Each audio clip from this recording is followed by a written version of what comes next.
Jacob Emmett. Howdy. How's it going, brother? Good, man. Good. How have you been? I've been good, dude. I really appreciate you taking the time out of your day to do the show. Yeah, it's nice to be able to talk to somebody. I kind of got stuck in a pocket with not that many other guys who actually served. So it's good to be around someone who's had a similar experience. Yeah. You're my first Navy guest, dude, and I really hope this kind of like broadens it out more. I don't really know how involved, obviously, except Hollywood knows that the Navy SEALs were involved. but I really don't know how involved the Navy was inside the global war on terror. You know what I mean? I hear you. Yeah. Um, I know exactly what you mean by that. So I was a Navy corpsman, which is the enlisted medical staff in the Navy.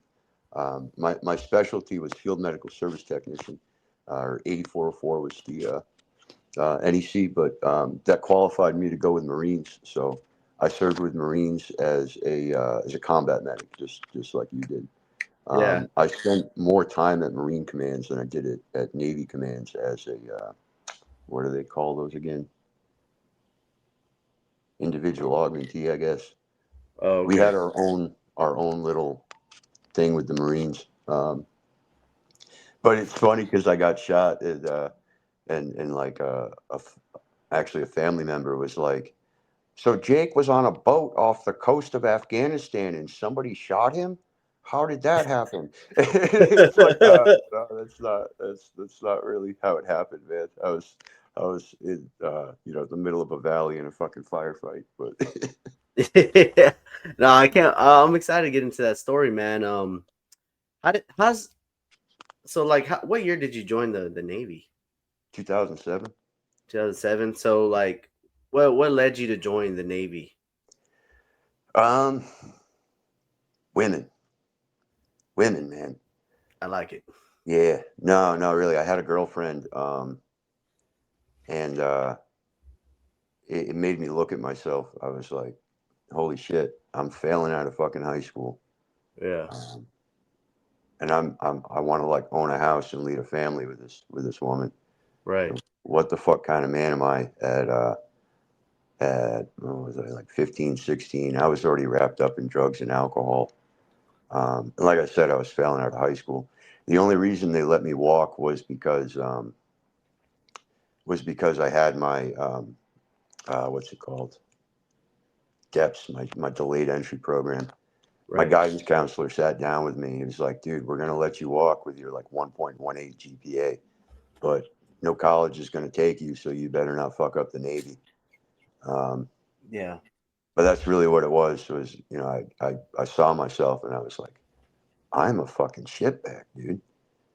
Like, I'm not going anywhere with my life. I'm going to end up in my mom's basement at like fucking 35. Like, that's not the kind of man I want to be. Yeah. So violence is the answer. Go get Right. the shit kicked out of me, man, and then I'll figure my shit out. But Yeah. Is the Navy the only branch you actually pursued, or did any of the other branches are like, now we're not gonna? I We're gonna actually started with the Army. I wanted infantry. I thought that's what I was missing the most was discipline. I guess physical endurance, the spirit really to do whatever the fuck was necessary. So right out the gate, I wanted infantry. I talked to the Army about HIMARS because I thought that was so baller, man, shooting fucking rockets. But Yeah. Uh, my dad sat down with me and he was like, "Look, we'll support you joining. We'll sign whatever documentation you need being under the age of 18, but you have to pick a job that you can use when you get out." And I was like, "We're not launching HIMARS in the middle of fucking Wakefield, Rhode Island." So um, I Yeah. kind of reapproached things. I still wanted infantry though, so I went and talked to the Marines. I mean, it's all pride and ego and all that shit, but the few, the proud, the best, all that shit. Yeah. Uh, and I told him, I was like, what options do you have? And he told me about the Navy corpsman. Um, and I had been in Boy Scouts and everything. I was an Eagle Scout, and I loved first aid. And my dad was a firefighter, and I was a volunteer, so I was pretty familiar with EMT and stuff like that. I didn't have any kind of clearance or licensure. I hadn't practiced, but um, I was pretty first aid savvy for a 16-year-old. So I was like, fuck it, dude. I'll be a corpsman. I'll go kick some doors in, man. Yeah. Sounds like the right path. I didn't tell my parents that I wanted to go infantry after that, though. I just said, "Oh no, I'll just be a Navy corpsman." Hey, so like, did they like? Okay, so '07, it's kind of it's a hot part, right? So you're talking about like we're still like at the end of the surge in Iraq, and then Afghanistan's heating up pretty bad. Did they tell you like, hey, you're a male corpsman, you're gonna go straight to the Marines right away? No, no, man. I had to fight for it the whole way.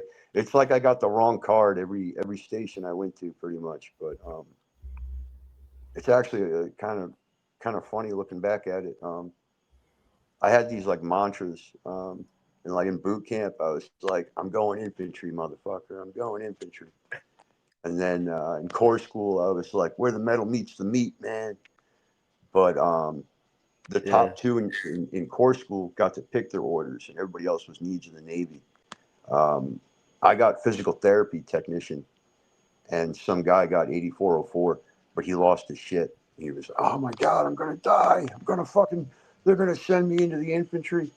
So I just walked up to my instructor and I was like, "Hey, he has what I want, and he doesn't fucking want it. Like, can you make something happen?" And he switched it. Um, yeah. Let's back up just a little bit because I'm very interested into all these numbers and stuff. Like I said, so what is a boot camp like for like? Do they have every job together?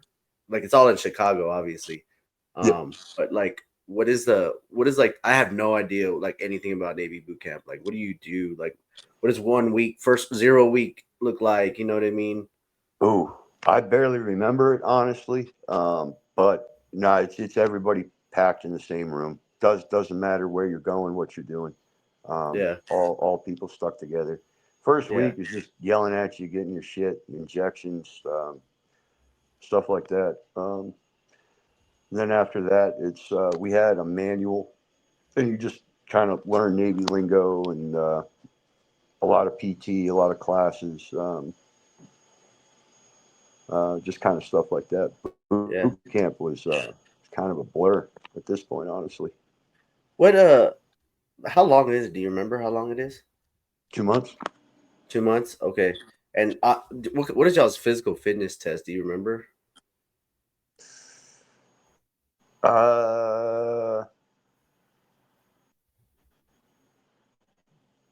2 minutes Probably some type of. for 2 minutes for 45 push-ups, 45 sit-ups, 2 minutes apiece, and then mile and a half run in 12:30. If you were Oh, under the age of 25, I think. okay. And how did you take it? Like, was it easy for you? Was it like your first time doing like real physical fitness or? Yeah, no, I was fat as fuck, dude. That was that was the shit bag that I was trying to get out of me. I was in fucking terrible shape. Yeah, But I mean, you don't have to pass until the end, but they pretty much pushed me until they couldn't anymore. Um, and then even in boot camp, I had another kind of wake up call. So I was in freaking god awful shape. I don't even remember what I was capable of when I got there, but every night once the lights went out, I fucking hit the deck and I did another one, um, another you know full full thing except for the run, pretty much. And I passed by the end of it, but what is like the mindset they're getting y'all into? Because I mean, we're talking about '07. Do they tell y'all like, hey, we're in the middle of a war, like the Navy could be used at any moment, or what? nah, Nah, didn't talk about the war at all. no, Um, biggest thing that I remember is don't let your shipmate dangle in the dirt. Pretty much, that was it. It's a lot of yeah, teamwork, which is something I really miss about the military. I feel like in the civilian life, everyone's kind of at odds with each other, and it's. Um, I actually been talking about that recently. It's like some of the meanest motherfuckers were the ones sitting next to me, but they never said a thing I didn't want to hear unless it was correcting something that would serve the greater good, right? Yeah. Like, does that make sense? No, It absolutely, was never man. really like an ego battle. It was like, we're Yeah, going into this as a team, and you're going to be next to me in a shootout, so you need to fix this shit right now. And it's like, I yeah, I miss that, dude. yeah. I think it's been a common thing on my podcast, and that's kind of why I started it. I really started it to get my friends together, the ones I deployed with my platoon, and then it's evolved into this, and it's like getting people talking again. It helps people, their families understand what like we went through, because you're talking to me, I can kind of relate to you, and it's like I don't want to tell my family what I went through because they don't understand. So, but having that brotherhood is very important. Like we're very tribal creatures, you know what I mean? Mm.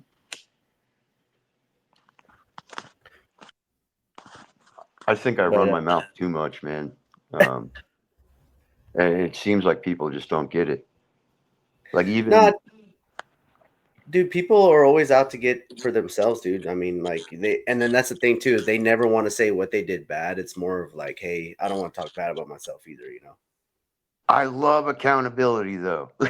Yeah, Like, me if too. all I have to do is admit I fucked something up and then I'll stop fucking shit up, why would you not want to do that? Yeah. Right? Nah, yeah, yeah. You're absolutely right, man. What is so you do the 2 months of boot camp with the Navy, you graduate, you go to corpsman school. You're in San Antonio, right? Like what is it? What are y'all doing? And how many phases are there? Like do I they was teach you like still, any of that stuff? yeah, I was still in great mistakes. When I went in, it was, I don't even remember if San Antonio was still open. I think San Antonio, wait, San Antonio, Texas, right? Yeah. Yeah, no, this was before they opened that, before they opened that up. Oh, So damn. all medics get trained together now, right? Down in San Antonio. Well, they have all the medical branches, Air Force, Army, and then Navy at San Antonio. Yeah. I was they called it crossing the street. There was another base next door to Navy boot camp in Great Lakes. Corpsmen were trained there. There was a couple other MOSs that I don't remember what they are, but they were also there. So I just crossed the street and stayed in Great Mistakes. And there was classing up, and then there was just taking your class pretty much. So Yeah.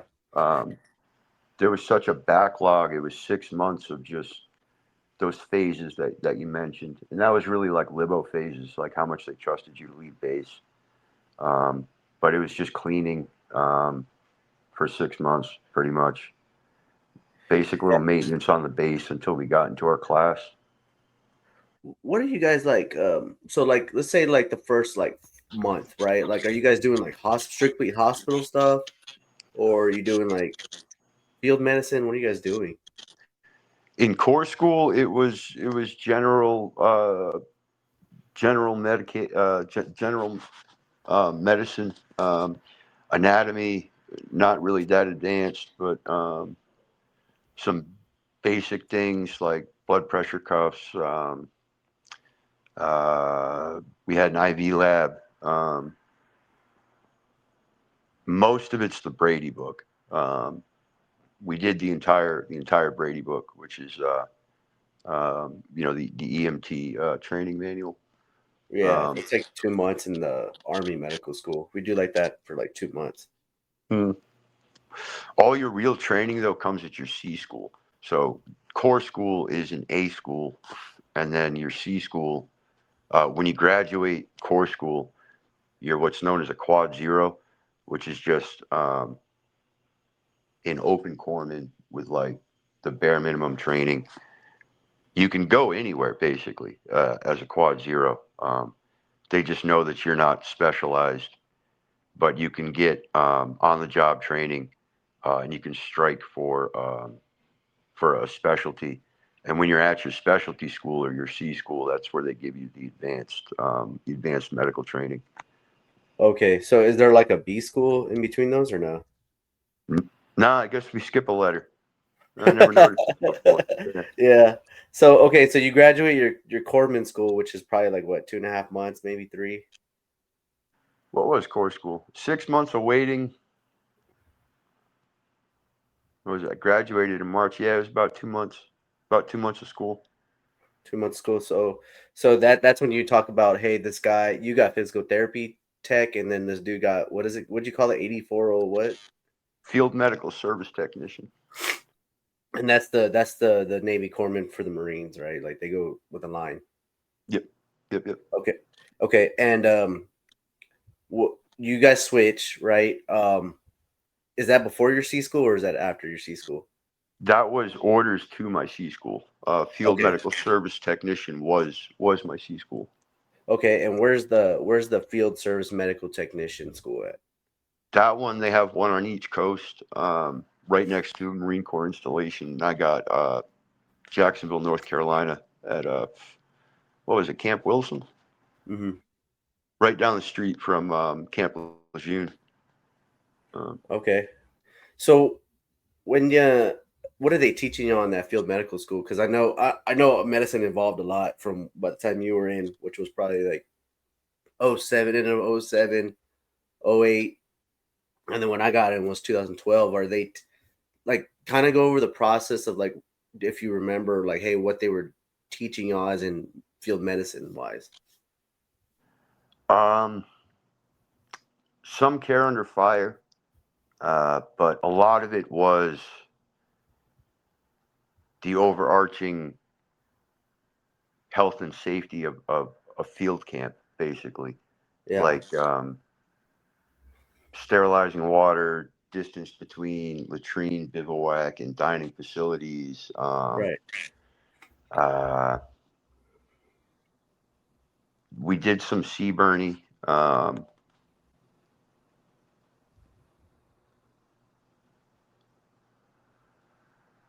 Is this other corpsman that is teaching this class?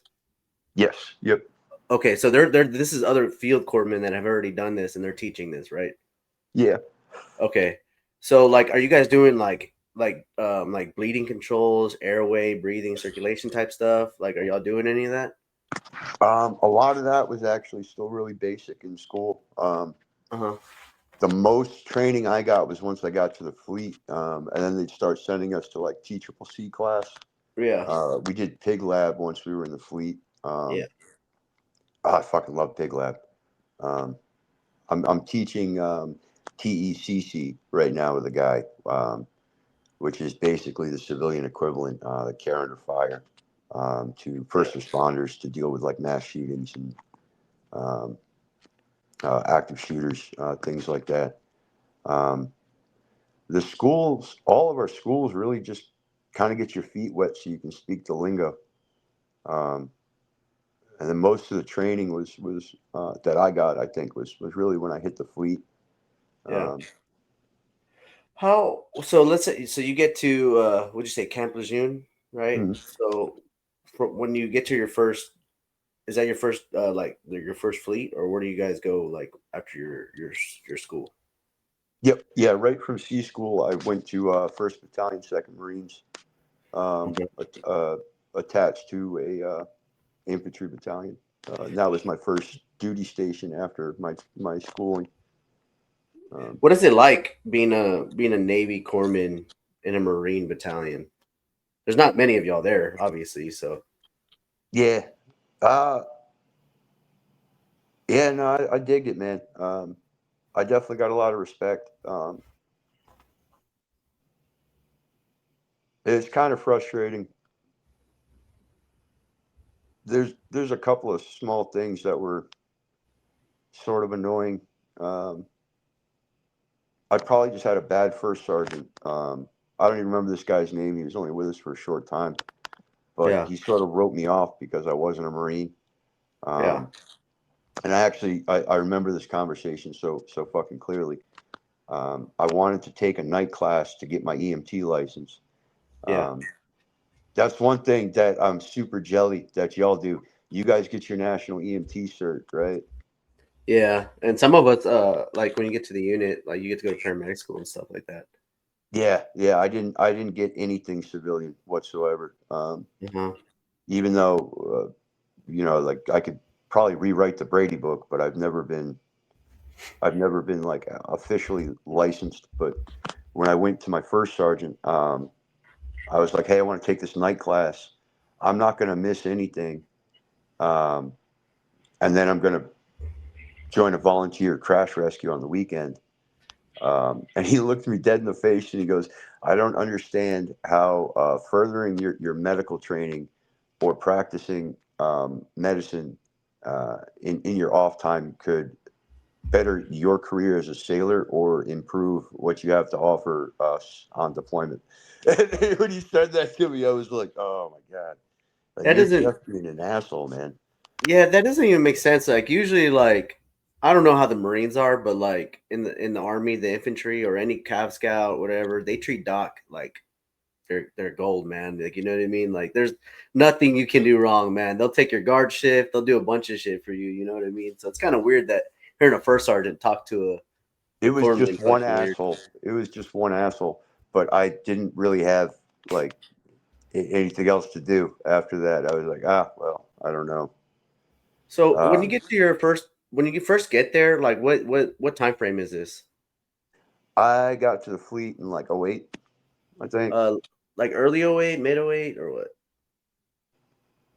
What was it? July of 2008. Sent me Okay. straight to CAX. What's that? Yeah. CAX. I forgot what that stands for, but we have to do a month-long field op in uh, ba- ba- ba- California Oh, at to 29 Palms? qualify to deploy. What's up? Is it 29 Palms? Yes, yeah, yeah, yeah. 29 Okay. bombs. Um, so when you got there, did they tell you when you guys are going to deploy? Yeah, it was already set. We deployed July 24th to Iraq in 2008. July, June. I got there. I think I think I got there end of May. They flew me right out because the battalion was already there, and it was a month in CAX, 2 weeks libo, and then they fucking shipped us out. Cool. Um, How did you feel about the training at 29 Palms? oh, I loved it, dude. I loved it. Yeah. That's what I'm trying to bring to this TECC class that I'm in. Um, it's so much more real. It's not sitting there reading a book. Like we did like kill houses for the medical training, and they brought actual injured Marines to California. They paid for professional makeup artists. Yeah. I tell this story all the time.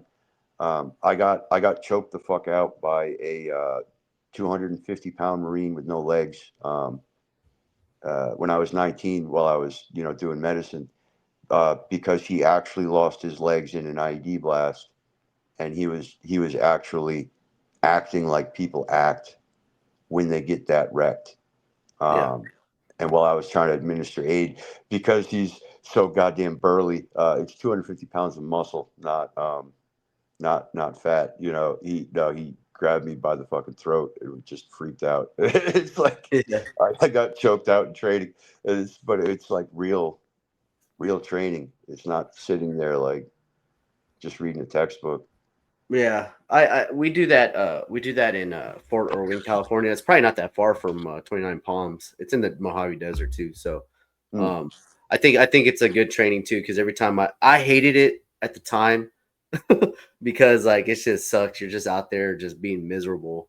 Um, but they do hire actors and stuff like that, missing an arm, missing legs, yeah, and I think it is good training because they do act the way that you would on the battlefield. Like people realize like, oh, tourniquets supposed to hurt, you know what I mean, when you put them on, yeah, or not hurt, but be very uncomfortable. And I was always trying to teach my medics that because they never got to go over there, and it was like I'm like, this is how it really is. Like, I would be the one like acting like I remember when I put a tourniquet on an Afghan for the first time and he fucking I think that hurt worse than the damn bullet wound, you know what I mean?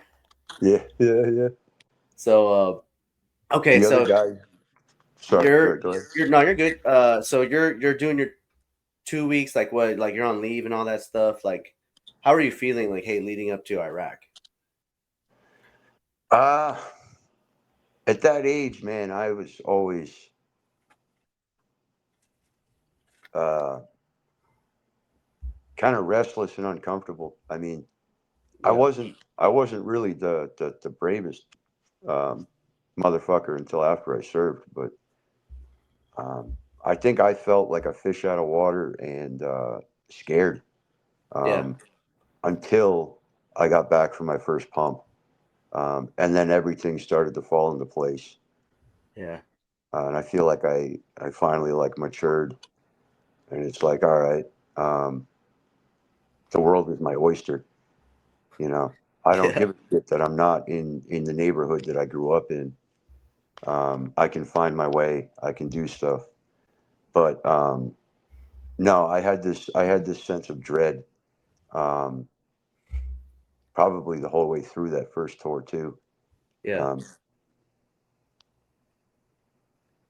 Or but what? when I When you guys get to Iraq, like, or where do you guys go first? um, some major hub and we kick it for 2 weeks to acclimate. Um, Uh-huh. I was in Havania, which is in where is that area? Near Al Assad. I'm drawing a blank right now on what that area. No, you're Uh, good.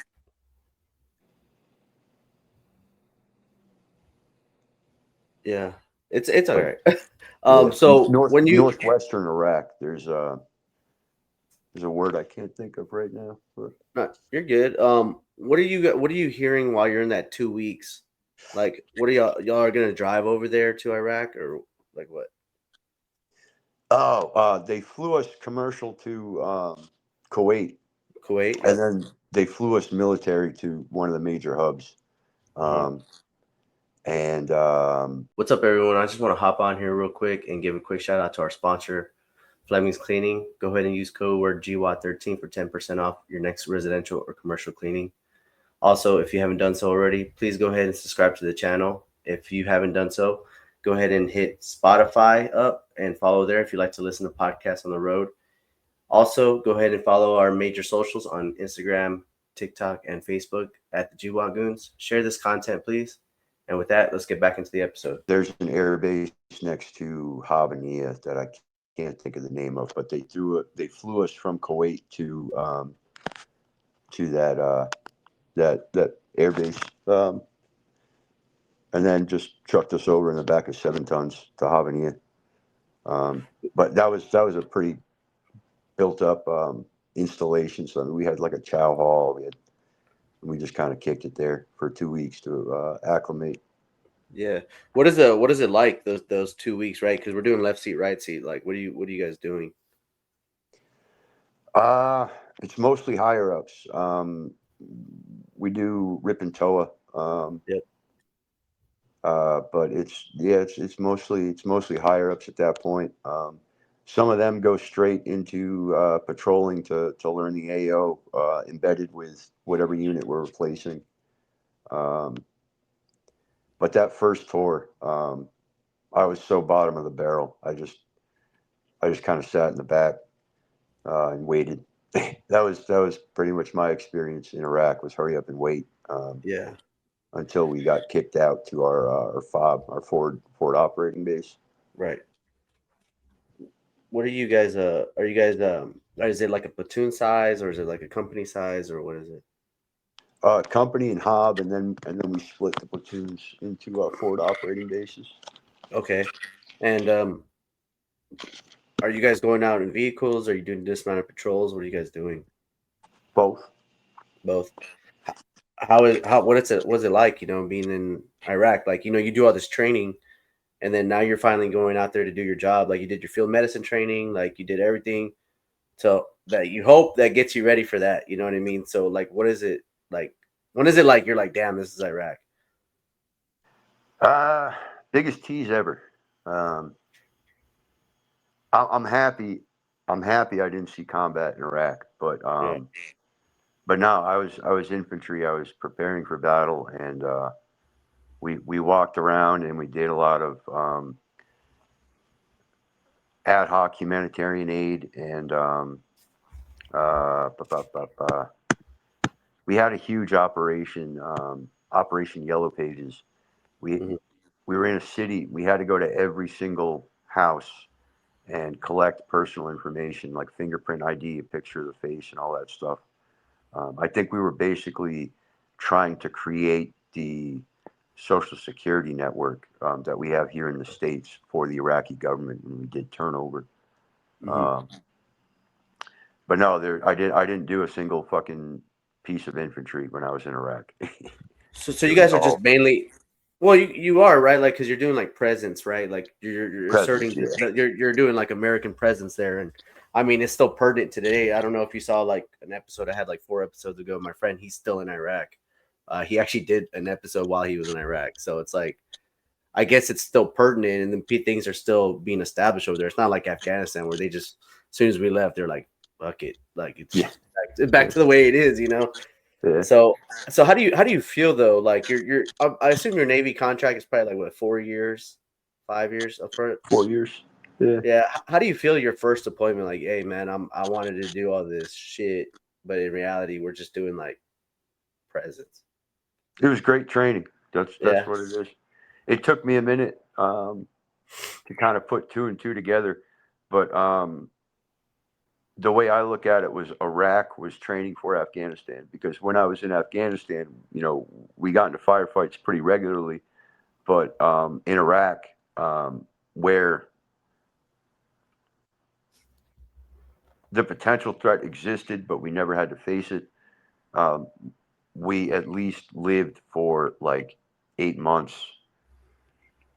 in the same structure that we needed in Afghanistan, maintaining a forward observation base, regular forward operations base, regular watches, practiced using um, clear radio communications, all that stuff. Yeah. So, So you do your 8 month, was it 7 months, right? Y'all do 7 and 7, right? Or something like that. I think that's what the Marines do. So uh, I've heard a bunch of different numbers. I think it's supposed to be 9, but Iraq was 8. Afghanistan, I think, was like 10 months. when you get back to uh Camp Lejeune, you're glad it wasn't as crazy combat as everybody like though it wasn't like the Battle of Fallujah or Ramadi, the invasion, so like you're feeling pretty good, man. Like, hey, this is some good training. I'm assuming you get promoted, which I have no idea how the ranking structures work over there. But when you guys get back, how much long after that do you realize you guys are going to go to Afghanistan? We knew it was uh, just constant deployments, pretty much. It's like you deploy, and then I forgot what the terminology is, but you have like a year of downtime where you're supposed to be training. Mm-hmm. But any standard enlistment on the Marine side, or as a corpsman who spends 3 years attached, um, you should expect at least 2 deployments. Mm-hmm. We just didn't know where we were going the second time. Mm-hmm. Are they teaching you anything new? Do you have to go to anything new training? Because obviously medicine evolves. So it's like, do they teach you anything new when you come back?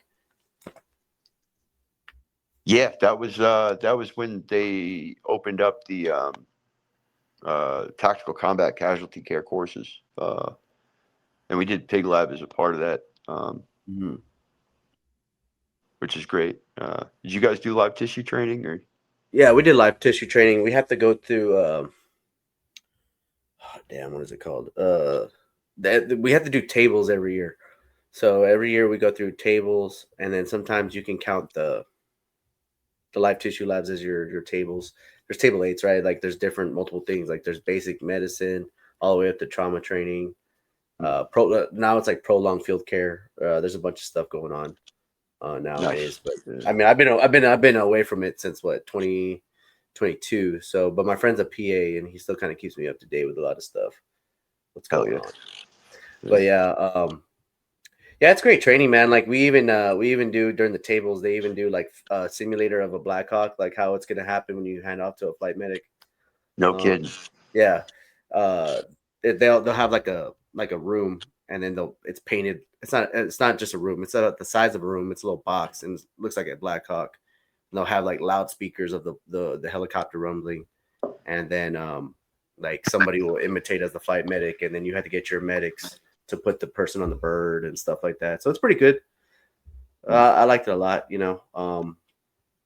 But what did you? So when did you guys find out you were gonna go to Afghanistan? How far into '09? Uh, I don't remember honestly.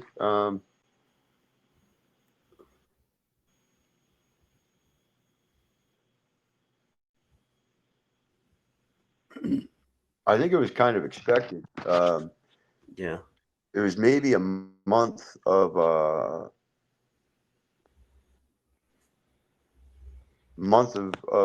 decompression.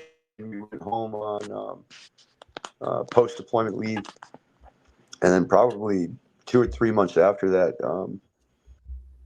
we had the frag order where we were going, yeah. and then our training kind of kicks off, and we start focusing on that.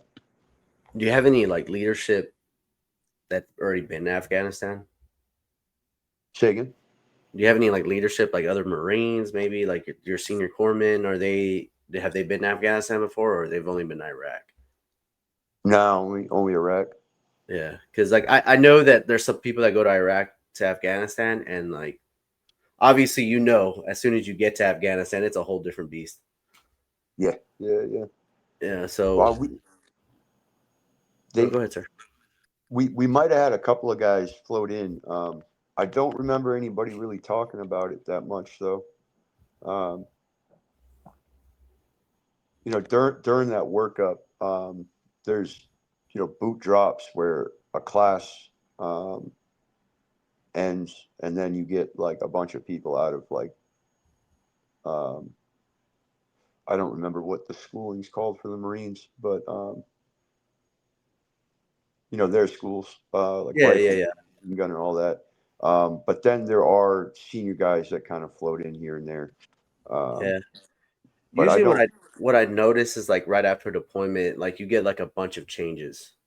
You know Mm, what I mean? And I think that's just part of the way the military rotates, so you're not constantly leaving all the time. You know what I mean? yeah. Yeah. What are you? So when you guys find out you're going to Afghanistan, right? You're going to Helmand. You're going to Helmand province.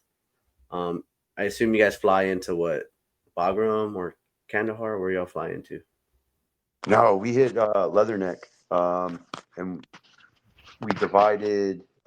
We set our first group flew in on Ospreys down to Helmand, Hmm. um, and about half of our company had to bring our vehicle assets down there because there was nothing for us. So they had to friggin' drive all the way from Leatherneck down into Helmand.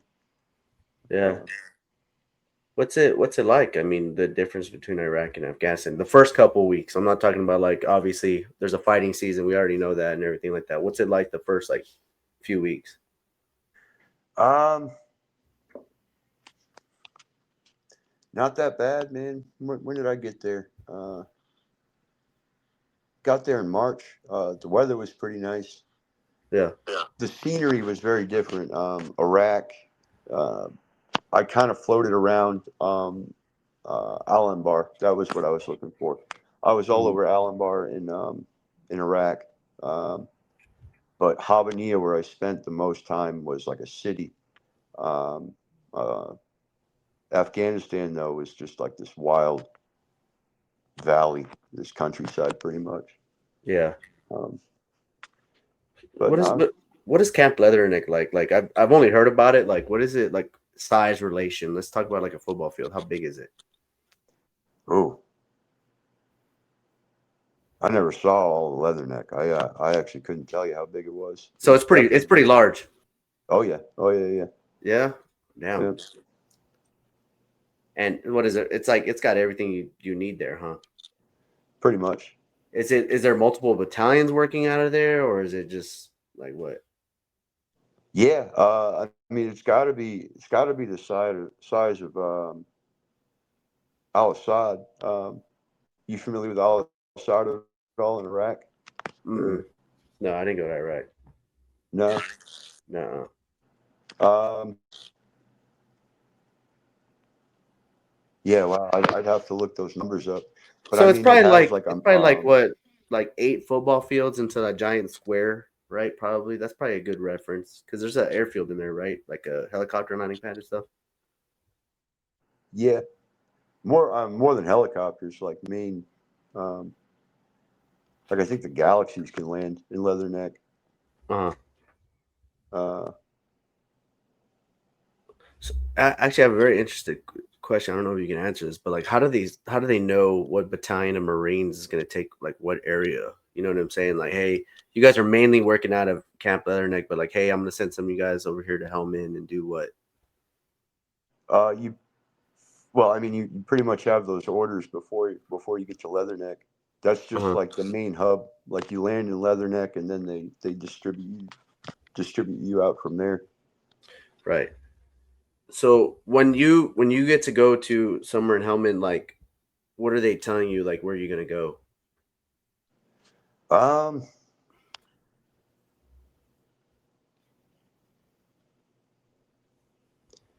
they didn't brief us much. They just told us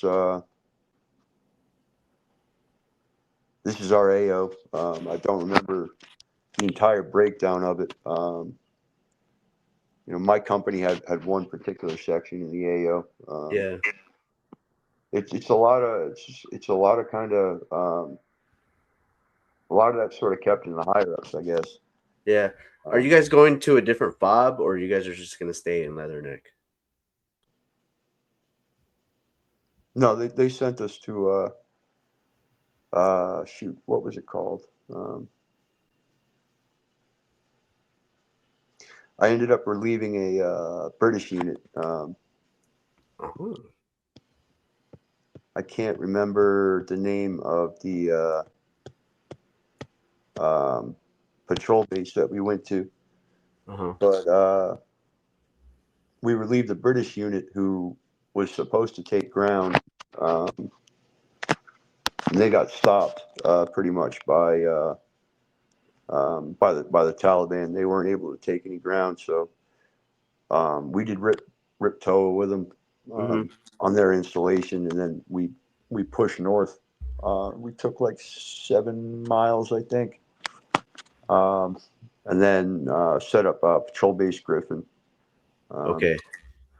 How big is that patrol base? Is it like a company size? it's pretty tiny. No, it's platoon size. Platoon size, and that's where you're at. Yeah, yep. And so we know like anything small element like that, it's pretty rocking and rolling wherever you're going to be. So when you're there, when you guys establish this, obviously the Taliban knows that like you guys are just establishing and they're going to test you guys. So what is it like? Uh, it was definitely a pain. I watched, like Restrepo. Yeah. We were not tested like those guys were, man. Uh-huh. But you'd hear a gunshot every day. Something Yeah. would probably impact near the base. Probably a couple every day. Um, I remember I was walking to the burn pit uh, to throw a man. Where are those bags we used to shit in? Uh, you know what I'm talking about, right? Like Yeah, I do. there's Yeah. a chemical in it that solidifies everything so it can burn. But Right. that's Right. how you dispose of stuff. But yeah, I was walking to the burn pit to chuck that wag bag, right? Yeah. And yeah, I saw this smoke come up from the wall right next to me, like right at like crotch level. Mhm. Um, and then I heard the report of a rifle, and I was like, oh, holy shit! Yeah. It was like right next to me. So I Yeah. mean, there's like a couple of those every day. Um, the big things like when you start leaving the wire, they tie us up in small engagements. We Yeah. had to deal with a lot of murder holes. I remember. Uh, Um, what is that for the audience that doesn't know what it is? What is that? so a murder hole.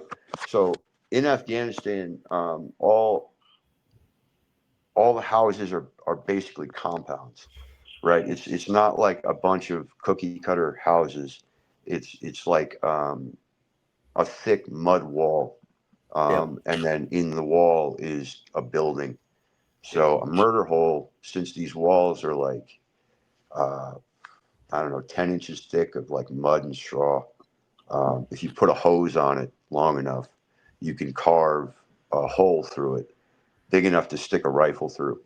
Um, so the Taliban would come and they would take over a compound somewhere, carve a murder hole, a couple murder holes, Hmm. and then when we're patrolling by, they'd shoot at us through those. So it's like you, you don't really see the guy. You just, you see the impact of the bullets near you, or Right. you hear the rifle report. Every time we actually located where the fire was coming from, though, we'd close, and when we'd make entry into the compound, they'd already book it out the back. So it's like, you freaking dirty bastards, like, stay and fight us. Right. Uh, What do you get? Do you actually get to do your job? Like, did anybody get hurt? Like, you know what I mean? Like, did you actually treat people under fire or anything like that? I had a couple of I had a couple of engagements. Most of my medicine was actually not done under fire. Okay. Uh, the picture I sent you, Yeah. Yeah. I loved that. I know when I was talking about Iraq, I kind of knocked on humanitarian aid, but I really did love just being useful. Like, that made Yeah. me feel like a man. Uh, if I could improve anybody's quality of life, that made me feel outstanding. Uh huh. Um, I just thought I specialized in the combat part, but Yeah. um, when I was in Afghanistan, that picture was me talking to the the town pharmacist, who was like the highest echelon of medical aid for miles, pretty much. Hmm. Um, and I think that was probably the biggest um, medical aid that I offered. Was we ran a sick call, a free sick call for the village. Yeah. Anybody could come to Patrol Base Griffin one weekend, and we flew our battalion surgeon out. So there was, better medical aid than I could offer. But Yeah. um, we just interviewed people, and NATO supplied us with like leftover medicine. Um, I think most of it was expired. That's why we got it. But we had like Yeah. crates of medicine that we could just freely give out to anybody who freaking needed shit. Hmm. We dumped most of that back at the pharmacist when we closed down the shop. But Yeah. um, I was in a couple of firefights. Not that much happened. And then the coup de grace, the big fight that I was in. I took a round to the face, and I actually got taken out of that deployment early. I was only in Afghanistan for about 3 months. Do you remember anything of that? Can you kind of go into like what was going on that day? Most of it. So that day, the order issued was to redefine the front lines, because we had just finished building up Patrol Base Griffin, but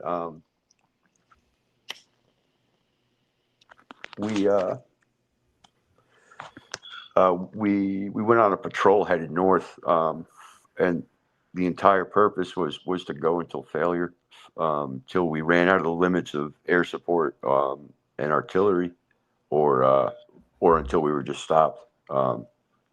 So wherever that happened was where they were going to draw the front line on the map after Hmm. we had taken fresh ground. Um, and yeah, so we loaded up on ammo, started pushing north.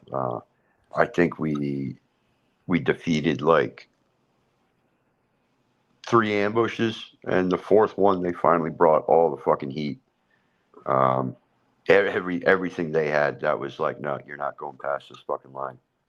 So the fourth one just kind of caught us in a point. We took some casualties. 2 guys got injured. I got shot when I tried to move the first guy that got injured to a casualty collection point. One of my machine gunners was right next to me, and he got dropped when we had to run through the spot that was in the open. But I stayed and worked on him because at that point, after like 6 hours and all that shit, dude, like I had the tunnel vision. That's the memory that's stuck in my head pretty much is that tunnel vision view of my buddy. All I could see was his leg with the gunshot wound in it. But I don't even think I realized how much heat was being placed on me. How many people were fucking shooting at me. And then I finally round right to the face. Was this like a battalion size mission or like a company size mission, or was just y'all's platoon doing it? Company. It was a company size mission, and so like obviously, Well, no, it was platoon with. I think we were supposed to have company assets. Bravo Company had was supposed to be on call with helicopter support, but I don't think we ever used them. yeah. So for people that are wondering what the casualty collection point was or the CCP, it all depends on your SOP, but usually it'll be like it depends. Like probably be like a senior line medic. There'll be more medics. There'll probably be a PA maybe, and like the frontline medic, they'll do like what is it? What's the word I'm looking for? Like first aid care, and then they'll either push back and give it to the higher level, and then or they'll push forward and get it. It all depends on your SOP and everything like that. So just want to clarify that for people. It all depends on what it is. It was just me out there. It was that's where that was just where we were going to have the medevac land. Mm-hmm. But yeah, it was me and one other guy for a platoon. Every platoon had 2 corpsmen. Mm-hmm. Oh, okay. The higher levels, like our battalion surgeon, Yeah. uh, during our big push to take Griffin, he came out on a I forgot what the term for this is called. In addition to air support, we had a ground-based medevac too, and he supervised that. But most of the operations were just a platoon-size element with 2 corpsmen. Yeah. So every platoon has 2 corpsmen in it. Yep. Oh wow, I didn't know that. So after you, so you're taking heat, man, right? Because they're bringing. So you're going to go pick up the casualties, and you're bringing them back to the CCP, and so like they're just shooting at that area, or is it just so chaotic? It's just shooting everywhere. It was actually the ambush point that I had to go back through, man. The X. So they had a couple of medium machine guns kind of trained on it. How do I describe this? We sort of split when they started popping off, and this was right by this dried out riverbed. Mm-hmm. So a bunch of guys pushed to the banks of the river because it was built up to where they could take cover there. Yeah. A couple guys pushed to the north, but there was this opening between that riverbank and some foliage and more berms that were put up for the local agriculture. Yeah. Um, so we sort of divided between those 2 spots, and I had to cross over that opening. Uh, but coming back was when I forgot what was going on. Yeah. Damn, that's intense, dude. So like you lost consciousness, obviously, probably. Were you Yeah, out the whole time, or do you only remember waking up? about 5 minutes. Everyone just thought I was dead. I I mean, Yeah. a lot of guys actually watched me get shot, and you knew it was a headshot. So, um, actually, one of my sergeants put that in uh, in a newspaper article. He was like, "Well, Doc's dead. We're fucked." It's yeah, but I don't know. I woke up 5 minutes later. Um, Were you I so was you were pissed, man, obviously because you were medevac to Camp Leatherneck, or were you gone somewhere else? that's where my memory gets foggy. We had another huge installation in Helmand that's well known. That the name is escaping me right now, but it wasn't as far as Leatherneck. Yeah, let me see it. Um, nope. I just know somebody that was in Sangin. I don't know what it is. It's not Sangin. Sangin is one that comes up all the time, though. That's what Yeah, sucks about a brain injury is like I know this shit, but I don't know it when I need to know it. yeah. In like a week, it's gonna come back, and I'll know exactly what I need to say to you. But it's No, like you're you're good. on the point. I can't fucking access it. Nah, you're good, brother. Did you end up going to Germany and stuff like that? Yeah. Actually, so I was shot in 2010. Uh I huh. don't know if you remember this or not, but there was this huge volcanic eruption in Iceland. Hmm. It kicked up all this what the hell is it called? Smoke and crap. It screwed up global flying for like months. Yeah. So I took this huge journey that I don't remember. I got bounced around 3 or 4 times in Afghanistan. Um, they actually had to do a craniectomy on me, but the first one wasn't good enough. So every time they tried to get me airborne, the pressure in my head would build up and I'd flatline. Uh huh. So I bounced around Afghanistan and I got 2 craniectomies. Um, and then they finally had me stabilized enough to get me out of theater. Um, but from what I heard, um, again, I wasn't conscious for any of this. Yeah. I took a trip. I went back to Iraq at one point, and then Spain, and then up to Germany, Hmm. all to skirt this huge ash cloud. It took me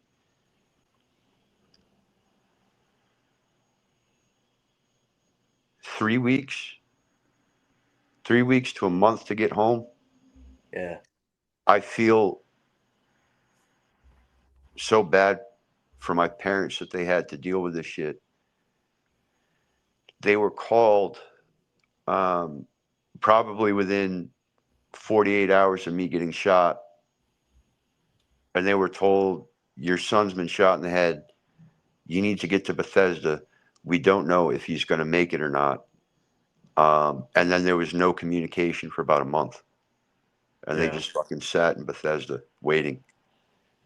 Damn. Um, yeah. Uh, It sounds like some military stuff, though. yeah.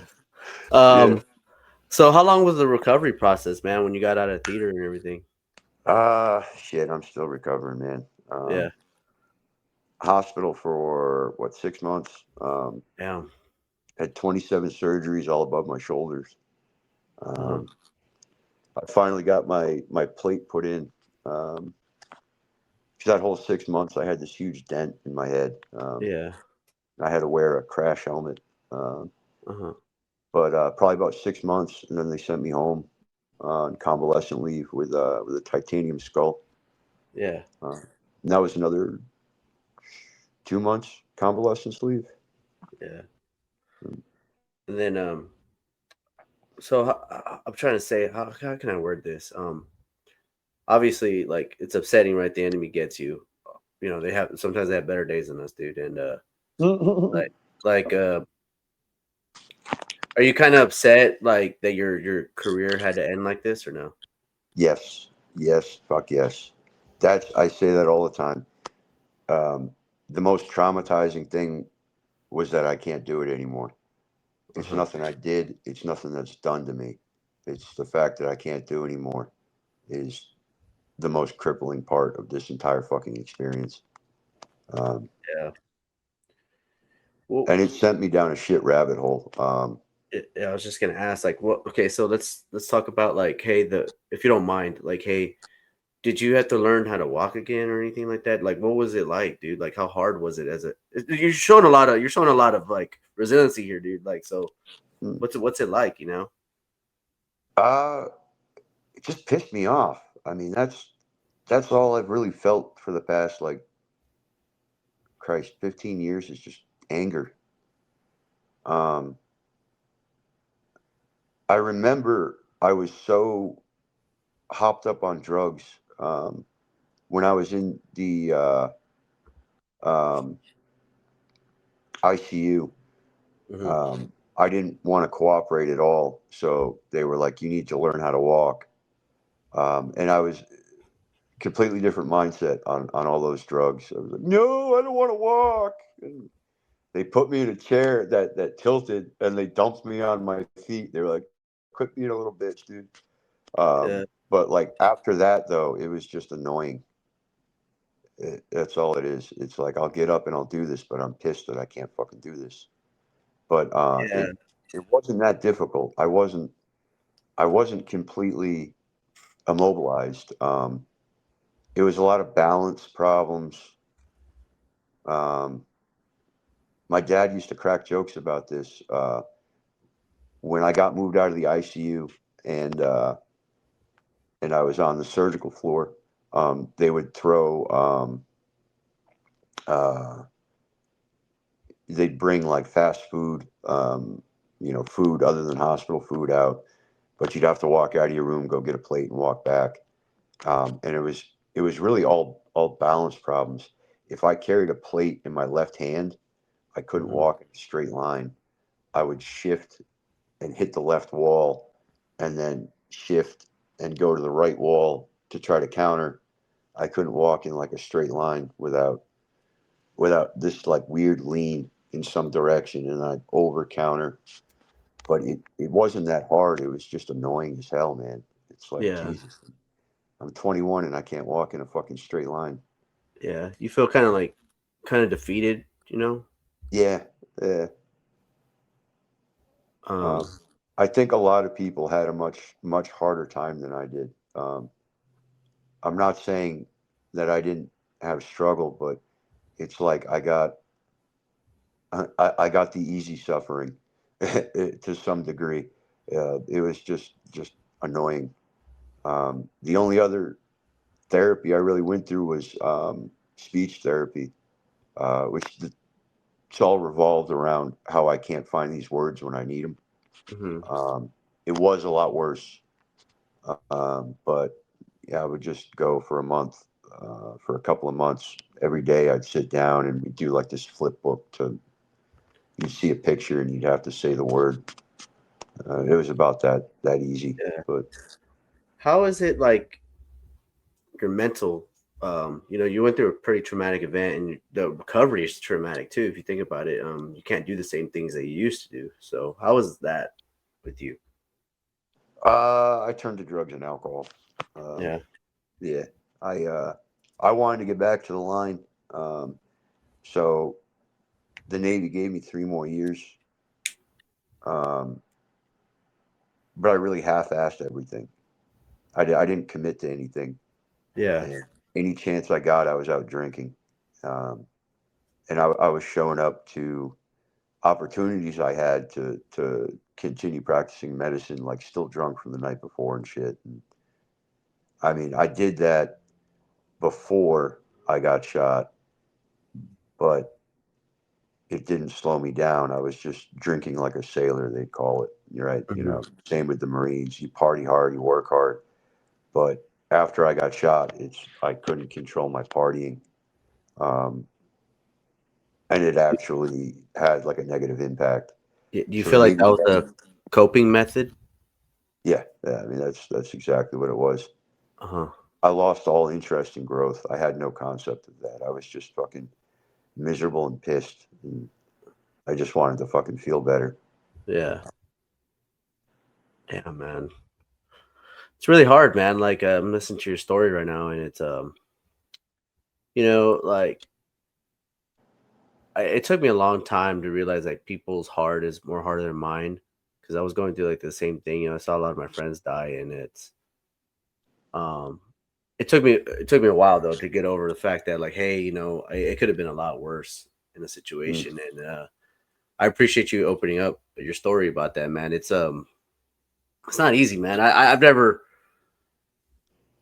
been shot in a capacity like that, and it's it's a traumatic event, and it still lives with you to this day, right? I still don't know.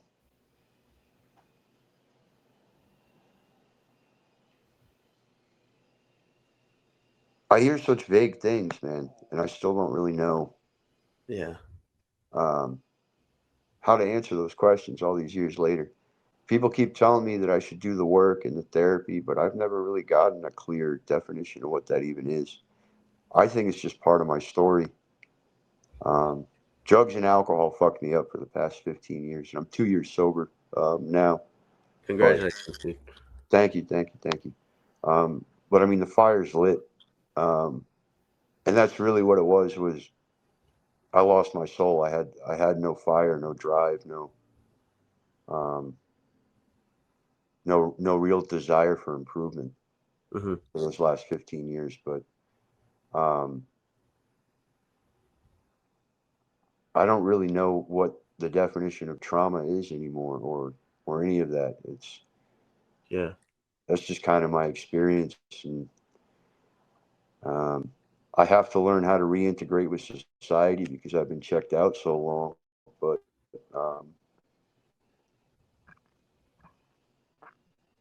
But nah, I just kind of try and get up and bring some order to my life. Um, you know, it's that's kind really of all I see at this point. it's kind of fucked up too, huh? Because like the VA just gives you more drugs, you know. Yeah, yeah, yeah, and they never helped. Um, and I've been fought so much in this because I was always compliant, hoping that medication would work. But I've been on every anti-psych med, mood stabilizers that you could name, pretty much, and I'd take them appropriately for about 6 months, but it wouldn't change anything. Yeah, And then anytime I'd be like, dude, like this isn't helping, people would just tell me, just keep taking your pills. I'm like, no, dude, you're not listening. I've been taking this for 6 fucking months and it's not doing anything.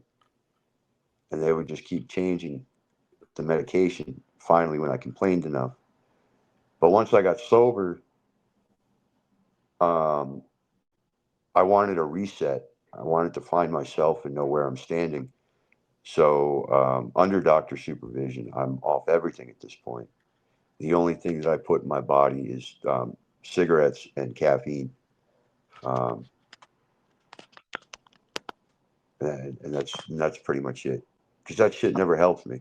I'm not saying it doesn't help some people, but it's just frustrating. 15 years of being told this will help you, and it doesn't. So, what is so like you had to go to like obviously did you have to go through like mental health therapy and everything too, like anger management and all that shit? I see a therapist. I get angry, but I think I have always had pretty good control. I might say some things that hurt someone's feels, but that's about the most. Um, Even that's another thing that I'm trying to learn how to deal with, though, because honestly, I think I try too hard. Like some people, you just can't get through to. Some people, you just don't connect to. You just Yeah, need to be more willing to walk away. Um, yeah. Is it worth the argument too? exactly. Pick and choose your battles. Yeah. Yep. What What would you tell somebody that is going through some traumatic events like this, and like how you found in the past 2 years you finally decided to like, hey, I'm gonna fix my life and I'm not gonna just leave it like this. Growth. Just Google growth. Make growth your mantra. Um, Study growth. Anything that has the word growth in it, that's what you need. Don't stay stuck in the X. Um, and my brain is still too scattered at this point between the damage and the drugs and alcohol. I probably couldn't give an actual lecture on it, but make that your fucking mantra. Fuck everything else. Yeah. Nothing else matters. Here's a problem. Here's a solution. That's it. Yeah. Everything else is bullshit. Your fucking feelings, they're fucking bullshit. Growth. Am I doing better today than I was yesterday? There's Yeah. not a single thing that matters more than that. Yeah. Do you feel like these people should shut people out? You know what I mean? Oh yeah. Oh yeah, yeah. There's so many people who kept calling me crazy um, after I got sober, after I had clear conversations with licensed providers who were actually qualified to deem me mentally incompetent or whatever. So many people that had been in my life for so many years were still calling me crazy and still telling me to take my fucking pills after I had clearance from people who were actually licensed to make those decisions. Yeah. And I realized one day, it's like, why the fuck am I letting someone talk to me like that? Like, why the fuck am I tolerating this shit? Yeah. Well, I don't think you're crazy, man. I think you just have a story that needs to be heard, and even me going through all my behavioral health stuff, and dude, I had failed marriage, dude. You know what I mean? I'm finally living now, and it's like think finding a purpose, and then, dude, honestly, I tell people you kind of got to get over yourself at some point, and Yeah. it sounds kind of harsh when I say it like that, but and then my I said it before, I really cherish my friends that went through the same stuff, and I lean on them now, Mm. and I feel like that's important as the combat veteran community. Like, I know there's a veteran community, but there's a combat veteran, like the ones that actually go down range and they get into firefights. I hate to say there's a difference, but there is. But Yep. you can relate to each other somehow. You know what I mean? Yep. Yep. Combat arms, brother. Combat arms. Yeah. That 10%, man. I just had a conversation with a guy about that because I half-assed this interview, which I don't do that intentionally. I was really looking forward to this, but I'm so scatterbrained. I watched your interview. I forgot the guy's name. When you messaged me, I was watching your interview, the last one you did. I wish I had made preparation sooner, but one of my buddies was sitting next to me, and he asked me what a pogue was. Your boy, who when he rolled into MEPS, was calling people pogues. That's hilarious, man. So I told him that difference. I was like, there's support, and then there's combat arms, and it's like, I mean no one ill will. I don't think I'm better, but we are different. Um, and that's really the big thing. Know who you're next to. Know where you're headed. Yeah. And so everybody I've interviewed, man, like, they are willing to talk to somebody. You know what I mean? And I think it's important, man. Like, I don't know you at all. I've never met you before. And look, we've been talking for over an hour. Like, it was just two friends that just catching up again. Mm. Um, but Jake, that's you got any questions for me, man, or anything like that? No, but if there's any way I can help you with this, I would love to. I think this is a great experience, man. Feel free to stay in touch outside of this channel. Um, and if there's any way I can help a brother with his podcast, whatever you're doing, man, I'd be more than happy to. I appreciate that, bro.